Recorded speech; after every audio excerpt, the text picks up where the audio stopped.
Hi, I'm Jamie Barton, State Representative in the 124th Legislative District, and welcome to another episode of Barton Breaks It Down, which is my commitment to keeping the people of Berks and Schuylkill counties up to date with what's going on in Harrisburg and back home in our district with complete transparency. And today we're here in beautiful Rush Township, and actually we were in Ryan Township for a little bit, but the Pine Creek. And I'm here with the Executive Director of Pennsylvania Fish and Boat, Tim Schaeffer. And Tim, thank you so much we are stocking the Pine Creek today with you and the Fish and Boat Commission. And thank you very much for being here. Well, thank you, and thanks for bringing the crew along to tell everybody in Pennsylvania what we're doing. Yeah, we're stocking trout out of our Bellefonte State Fish Hatchery. So we have 8 trout hatcheries, actually 13 total hatcheries, but 8 trout hatcheries statewide. We stock 3.2 million trout. We've been at this 6 days a week since President's Day, right up through Memorial Day. Right, and so and it's hard to believe in February you were actually breaking. We're members of the team. We're breaking ice to get these fish in the water, right? We were, yeah. And fortunately, we had an ice fishing season this year. So thanks to everybody, we had a nice, successful, safe ice fishing season. But there's really something for everybody in Schuylkill County when it comes to fishing. What we're seeing today is the culmination of a lot of work that your team has done throughout the year. Absolutely. People say, man, it must be a really busy time during stocking season, trout season. Well, it's actually a busy time all year long. You know, when those hatcheries are busting at the seams come February, we're getting the fish into the water. But at those hatcheries, you know, they're open. We have alarm systems that are there 24/7. You never know what might happen there. We spawn the fish at the hatcheries ourselves. We transport them. You got to see some of our new trucks that we've been making. We've been using fishing license dollars. It's not our money. It's the anglers' dollars.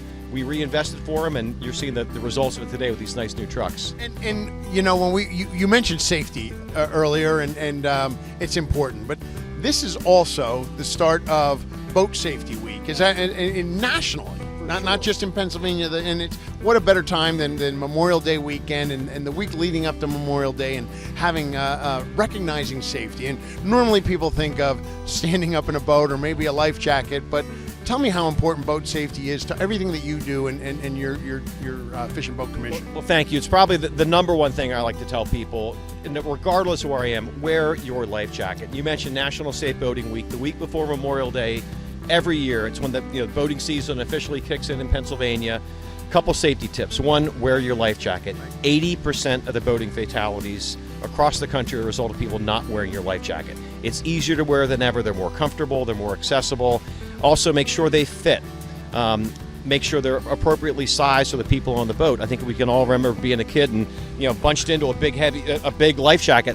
That's actually not legal, nor is it safe. If the kid goes in the water, coming up over their heads. No, and to your point, I as you were saying that, I thought of as a young child having these big bulky things that probably wouldn't have done much, but I was a pretty good swimmer. But that's no reason to not have safety, right? It's absolutely. And to your point, they're actually trendy now. Some of these when you see people out wearing their life preservers, and they're very slim, they're very fitting, and I think they're literally fashionable as well. They are. The other, so in addition to life jacket wear, remind boaters that the rules for boating under the influence and driving under the influence are the same. So .08 applies on the water and on land. Our officers are trained to look for signs of impairment. So if you're going to drink this holiday week or throughout the year, have a designated boater. Please make sure you're not boating impaired. No, that's very important. And let me ask you another question. Sometimes we think of boating as water skiing and maybe bass fishing or trout fishing or something like that. But what about kayaking and canoeing? That's just as important, if not more important, right? For sure. Those boats are sort of inherently unstable. Think about being on a pontoon boat. You can walk around. You're in those kayaks, and it can tip over pretty easily. Same with the canoe. And that's where we've seen the explosion in activity. When COVID hit, everybody went hunting and fishing because there was nothing else to do. And that's sort of stabled back off with the fishing side, but kayaks just through the roof. Every year, more and more people participating. We encourage people to take a basic boating course. If you go to our website, fishandboat.com, you can do some of them online, you can go to in person. But if you're unfamiliar with boating, doing it for the first time, take a basic boating course so you can be safe on the water. Thank you, Tim Schaeffer, for taking the time to explain to us about all the things that the Fish and Boat Commission does for conservation and stocking purposes here in the Commonwealth of Pennsylvania. And we want to remind everybody to be safe out there. Whether you're in a boat, a canoe, a kayak, you must wear your life preserver. You must be safe. And we want to remind you to always remain Pennsylvania proud.